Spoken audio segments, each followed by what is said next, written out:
Oi, turma. Hoje tem livro novo. E para falar em novo, um novo olhar, do Ronel Barbosa. Preciso dizer que tô feliz? Não, né? Eu tô. Adoro, gente. Desde a primeira vez que eu assisti palestra com ele, eu não estava vivendo um bom momento. Vou falar bem rapidinho isso daqui. Ele, como palestrante, é incrível. Como autor, então, fenomenal, né?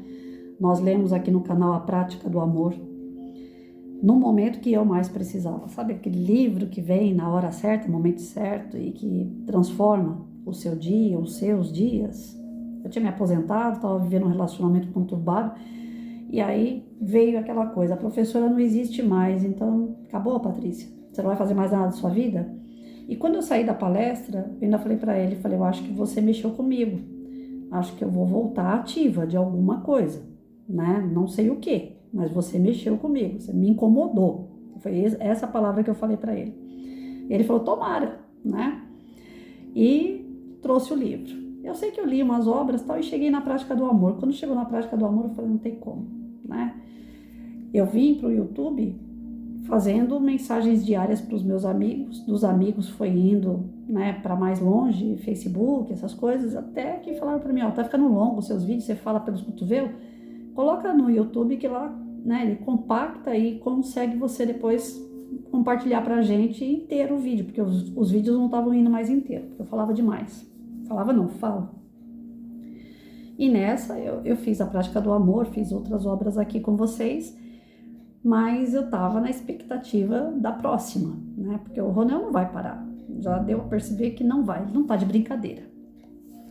E aí eu fui assistir a palestra dele e consegui o segundo livro, segundo bebê, né? Já tem algum tempinho que tá na minha mão, tá desde novembro do ano passado. Mas tinha outras obras na frente, eu fui lendo as outras e agora chegou, né? Mas eu posso adiantar para vocês o seguinte, estamos começando essa hoje, mas como eu falei, ele não para. Essa chegou hoje na minha casa, então já temos dever futuramente. Também é dele, olha que lindo. Então essa aqui vai ficar guardadinha por enquanto, né? Eu espero que ele continue trabalhando lá. Ele trabalha lá, eu trabalho aqui, porque aí eu sou, né, fã, eu vou acabar lendo. E vocês vão junto comigo. Aqui fala um pouquinho, bem pouquinho. Eu acho que deveria ele ser menos humilde e falar um pouquinho mais, né? Mas aqui tem um pouquinho do Ronel. Então aqui tá. Ele tem 60 anos, ele e a esposa não parecem ter essa idade, os dois são lindos. É consultor comercial, casado, pai de 2 filhos, lindos, trabalhador da Seara de Cristo há 25 anos, é palestrante, fundador e coordenador da Caravana Francisco de Assis. Aí eu acho que a gente tem um pouco de afinidade, né? Porque eu amo Francisco de Assis. E atualmente trabalha na Casa Jesus é o Caminho, na cidade de Guarulhos, São Paulo. Faz palestra pra caramba, gente. Esse homem não para, né? Então, a gente vai iniciar através de um prefácio, onde Heloísa Pires fala sobre a obra. Um novo olhar para a vida.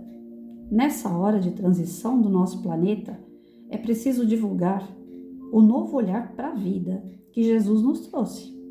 As lições do Mestre de Nazaré vieram dos séculos, mas não as entendemos. O Espiritismo é a doutrina do futuro, e por isso muitos não a compreendem.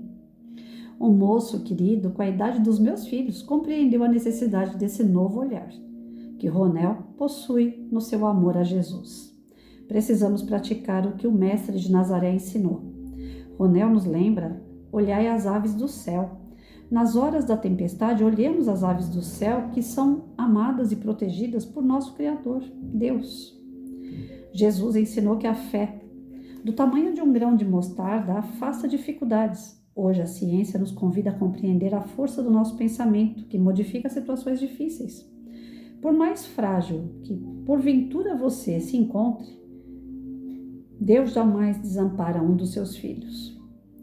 Os Vedas diziam que a gratidão a Deus nos envolve em luzes, nos fortifica, A ciência atual demonstra através de máquinas modernas a luz que se acende em nosso cérebro quando fazemos o bem. A ansiedade, o ódio, a incapacidade de perdoar criam problemas de saúde emocionais e espirituais. Dr. Roberto Khalil, cardiologista do Hospital Sírio-Libanês, explica que a incapacidade de perdoar pode formar coágulos que atingem o corpo físico em pontos vitais, podendo criar graves problemas. Experimente, dê essa oportunidade a si mesmo, lembra o amigo Ronel. O universo trabalha a nosso favor. Ansiedade, irritação, pensamentos menores criam problemas que podem exigir o trabalho da casa espírita a nosso favor e consulta aos especialistas, psicólogos, psiquiatras, neurologistas, conectam-nos às luzes do universo. Deu uma engasgada, mas saiu. E como explica Ronel, não se preocupe tanto com amanhã. Aprendamos a viver como as aves que não ceifam, não plantam e Deus jamais deixa de guardá-las. E para completar a mudança no pensar, o escritor aconselha a prática do bem. Ele criou a caravana Francisco de Assis, que, como o nome indica, cuida daqueles que precisam de auxílio para compreender a força do nosso pensamento. Fazer o bem faz bem. Que entrada, né? Já aguça a nossa curiosidade para saber o que tem lá dentro do livro, né? Vai falar sobre essas transformações que nós estamos passando, né? Eu creio que ele escreveu isso daqui, esse livro na época da pandemia, e foi um momento, né, de bastante mudança, exigiu demais da gente, né? E vem a Heloísa aqui e coloca uma questão assim. Eu estava pensando inclusive esses dias, eu vi um cachorro na rua e eu fiquei pensando, falei, caramba, né? O cachorro da gente dentro de casa, o Mike, por exemplo, né? Ele tem banho, ele tem comida, que é ração, né? Que não é para passar mal, é própria para ele. Ele tem a água, ele tem o carinho, ele tem a cama, ele tem roupa quando chega na época do frio. E os cachorros de rua não tem nada disso. E não ficam doentes. Coisa mais rara que tem você ver um cachorro de rua doente. Quando você vê doente, já tá para morrer, né? Como é natural de todos nós, inclusive nós. Não é só o cachorro. Quando adoece, logo em seguida, né? Já vem a finalização da vidinha deles. Bom, enfim. Eu fiquei pensando, falei, a gente trata com tanto carinho o cachorro dentro de casa. E vira e mexe aparece uma doença, né? Vira e mexe, o cachorro tem que ir pro veterinário, tem que fazer algum tipo de cirurgia. Eu tive a Samantha, o Mike até que é tranquilo. O Mike, o mais que ele já me deu foi um problema de pele, né? Que ele veio já da chácara onde eu peguei ele, adotei ele já tinha vindo com um probleminha na pele. Foi o máximo que eu vi no Mike, graças a Deus. Mas a Samantha que eu tive, uma Cocker, ela vivia no hospital. Até cirurgia plástica no olho ela fez, pra vocês terem uma ideia. Teve sinomose, nossa, mas aquela teve de tudo. E quem corria é o dono, né? E se essa cachorra fosse na rua? Então, assim, a gente vê que o cachorro de rua ele é tão amparado por Deus, porque não tem ninguém para amparar o cachorro. E agora, lendo o que a Heloísa escreveu aqui, me remeteu ao que eu estava pensando nessa semana, né? Incrível coincidência, assim, porque aqui ele faz uma colocação a respeito das aves, né? As aves não têm moradia, assim como o cachorro que eu citei, né? Não tem moradia, não tem ninguém que cuida delas, não tem ração, não tem nada. Elas têm que sair na caça, elas têm que sobreviver através delas mesmas, né? Daquilo que elas conseguem. E vive por muito tempo. Deus ampara que não falta nada para elas. Aqui em Itaquá agora está aparecendo tucano, para vocês terem uma ideia. Eu vou para a academia de manhã e eu encontro tucano no caminho. E já é uma cidade, não é interior assim, não é mato. A gente está ocupando o espaço deles, mas eles estão lutando para viver, né? É incrível isso. Se as aves, se os animais em si, eles são amparados por Deus, sem a menor condição de viver, né? Sem comida, sem moradia, sem dono, sem ninguém para cuidar, eu creio que na nossa situação como ser humano não é muito diferente. Deus, eu acredito que não desampara ninguém. Mas nós temos que fazer nossa parte. Se as aves ficarem paradas, esperando tudo na mão, elas vão morrer. Se os cães ficarem parados na rua, vão morrer. Se a gente ficar parado, a gente morre também. Então eu acredito que Deus faz a parte dele até demais, de cuidar de todos nós, mas nós temos que fazer nossa parte também, né?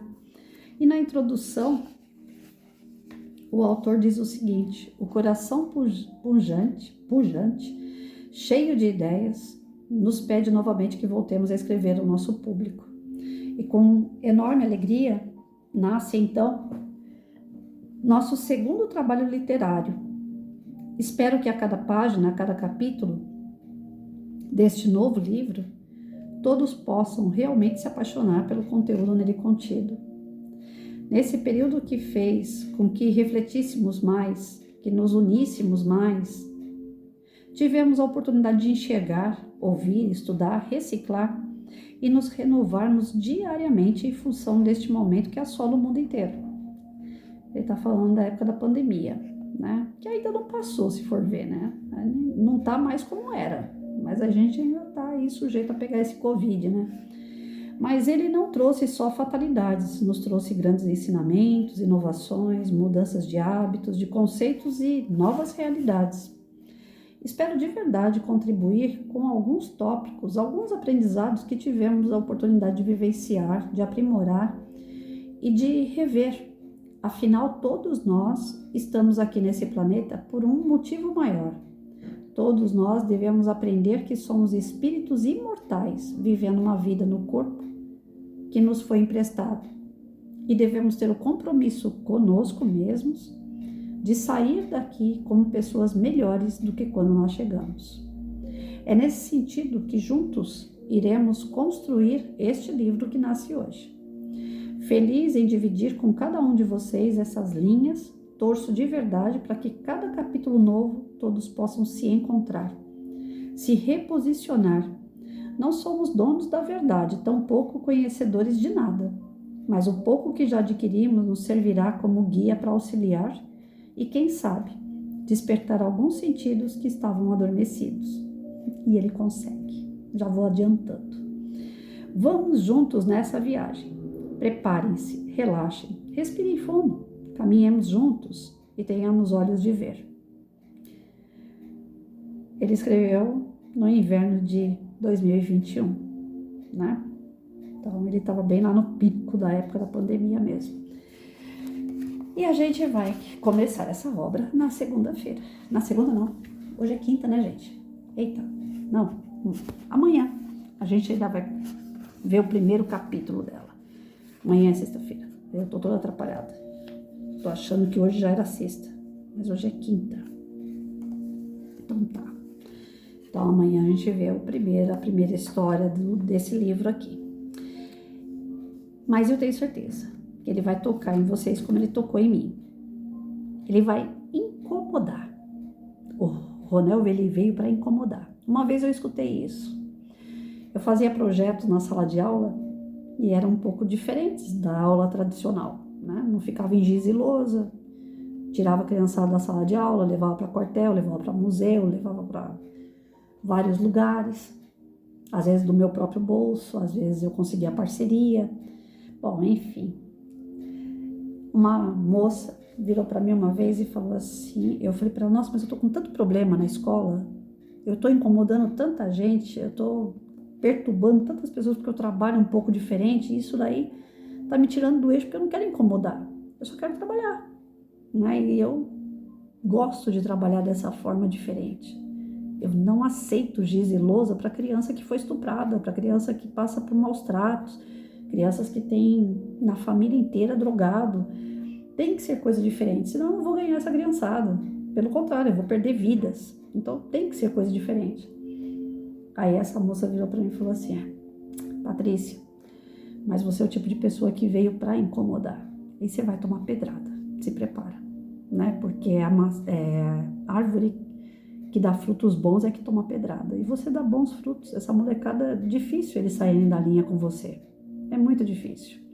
A sementinha você já colocou lá dentro. Pode até ser que eles desviem do caminho, vez ou outra, mas eles vão retomar. Porque eles têm um apoio muito forte, uma estrutura muito forte que você dá. Então você veio para incomodar. As outras pessoas trabalham o básico, né? O que o salário permite é baseado nisso. E você gasta no seu trabalho. Então, pessoas assim acabam tomando pedrada, né? Pessoas assim acabam incomodando. Então, você veio para incomodar. E quando eu saí da palestra do Ronel, né? O primeiro livro, A Prática do Amor, eu falei Ronel o tempo todo. Eu errei o nome dele o livro inteiro. Não é Ronel, é Ronel. Oh, meu Deus do céu. Mas tinha que ser um nome estranho. Me tira do... Bom, enfim. Depois eu vou conseguir falar Ronel sem ficar me gaguejando. Eu vou estudar esse nome. Quando eu saí da palestra dele, a primeira palestra, eu falei isso para ele. Falei, você me incomodou. E eu lembrei dessa moça. Porque pessoas, quando incomodam, na verdade, elas estão tocando a fundo na gente. Naquilo que a gente mais precisa. Não é um tocar humano. É diferente. É um tocar como se fosse um choque, sabe? Se mexe. Pois é isso que ele fez comigo. E como ele faz palestra pra caramba, eu imagino quantas pessoas já se identificaram com isso que eu tô falando. Porque ele toca nas palavras, nos exemplos e o mais importante, na prática. Ele tem a prática. Eu tenho muito receio de pessoas que falam, mas não fazem. Quando eu fui convidada para fazer uma palestra, eu falei isso. E toda vez que eu for convidada, eu vou falar a mesma coisa. Não me sigam, porque eu morro de medo disso, de alguém falar assim, você falou tal coisa, mas você fez outra. Porque eu sou passível de erro pra caramba. Então, eu tenho muito medo disso. Daquilo que você fala, o teu coração tem que estar cheio, você tem que estar certo daquilo que você está falando. Você tem que estar fazendo, você tem que virar modelo. Como professora, eu procurava andar na linha ali, ó. Para nenhum aluno virar para mim e falar, nossa, professora, a senhora falou isso e fez outro. Uma vez um amigo meu militar, ele deu palestras, né? Independente da companhia, ele veio fazer palestras para mim, com a criançada. Então ele acabou pegando amizade com os meus alunos. E como ele morava próximo da escola, um dia um aluno pegou ele bebendo cerveja com um amigo no bar. O aluno chegou na segunda-feira na escola, professora, eu vi o policial fulano de tal num bar bebendo, professora. Não é ele que vem aqui e fala que a gente não pode beber? Então, tá aí. As palestras ou livros, qualquer coisa que você faz dirigido a pessoas, tem que ter um cuidado muito grande. Porque você pode ser cobrado. Você tá falando e não tá fazendo? Então, pelo menos, eu deixo claro. Eu leio, eu interpreto, eu tento praticar, tenho tentado e tenho conseguido melhorar devido aos estudos, mas não sou digna de ser exemplo para ninguém. E o que eu acho interessante nele, pelo menos até onde eu vi, é que ele fala, ele escreve e ele faz. Então, isso me dá uma garantia de que eu estou seguindo, eu estou lendo e aprendendo com alguém que tem moral para isso, né? É uma honra. Não é que eu levanto, como é que fala? Eu encho o balão dele, não. Eu não sou de fazer isso se realmente não for algo sério, né? E eu sinto seriedade naquilo que ele faz. Ele faz com amor. Então, esse amor, ele vem para cá. E daqui, vem para cá. E eu espero que vá para vocês, né? Esse novo olhar, pelo que eu já entendi aqui já de início, é a gente transformar aquilo que é ruim em coisa boa. É procurar processar o porquê que nós passamos por aquelas situações mais desagradáveis, aprender com elas, né? E ter novos rumos, buscar novos rumos. Todos nós somos passíveis disso. Eu acredito que seja mais ou menos isso, né? A obra. Não li ela, mas pela introdução, pelo prefácio, já dá para entender mais ou menos que o livro vai trazer para a gente reflexões de mudança. Então ele vai incomodar. Quem tiver a fim de ser incomodado para se transformar, tá aí o convite. A partir de amanhã, a gente começa a ler as histórias que tem nesse livro aqui, para a gente poder refletir e fazer algumas mudanças na nossa vida. É chegada a hora, né? Bora?